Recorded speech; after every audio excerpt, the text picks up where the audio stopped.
But he said Mozart. He forgot off one, Bach. Renoir. No, he said Beethoven. Yeah, but what about Bach? Give me Bach. Give me Bach? Yeah.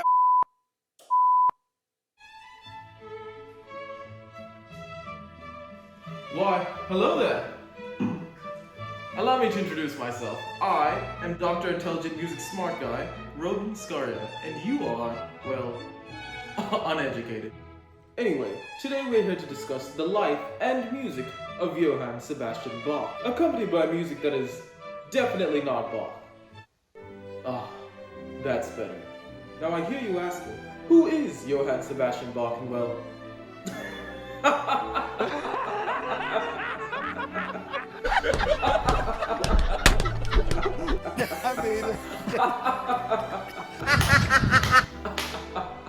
You don't know who Bach is? What is this, pre-Baroque era music? But I digress. Our story begins in 1685, where Bach is born in the town of Eisenach, Germany, on March 31st. March 21st? Yeah, I get it's not the exact date. No, I don't know anything about the Gregorian calendar. Bach was, born on a date.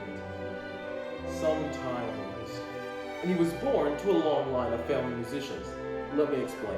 Now let me introduce to you the Bach family tree. We start here with Weidbach, the great-great-grandfather of Johann Sebastian Bach. He was a baker, we think, but more importantly, he was a violinist, and he taught his son, Johann Hans Bach, how to play. He was a traveling minstrel. Johann Hans Bach had his son, Christoph Bach. Christoph Bach was a court musician in Weimar. Christoph Bach had 3 sons, one of which included to be Johann Ambrosius Bach, the father of the man of the hour, Johann Sebastian Bach. Johann Sebastian Bach's father died when he was the age of 10, so his eldest brother, Johann Christoph Bach, no relation to Christoph Bach, raised him, which, fun fact, he was also taught by Johann Pachelbel. Johann Sebastian Bach then went on to have 20 children. You are the father. He then went on to his next post as a court musician for the Duke of Weimar, which while he was there, get this, was jailed for trying to quit and leave. Let's go! Let's go! Get out of here! Let's go! Move! He then went on to be an instructor at Cothen, and then a cantor at Thomas School in Leipzig, where he spent the remainder of his life. Now, enough history.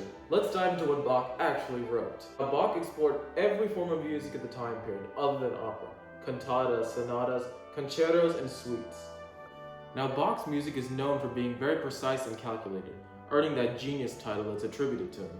With a masterful sense of harmonic progression unlike any that came before him, and his exciting contrapuntal lines, Bach's music both vertically and horizontally fit together, unlike anyone else's. I've noticed, Bach is pretty famous for something called counterpoint, the variation between 2 or more melodic lines.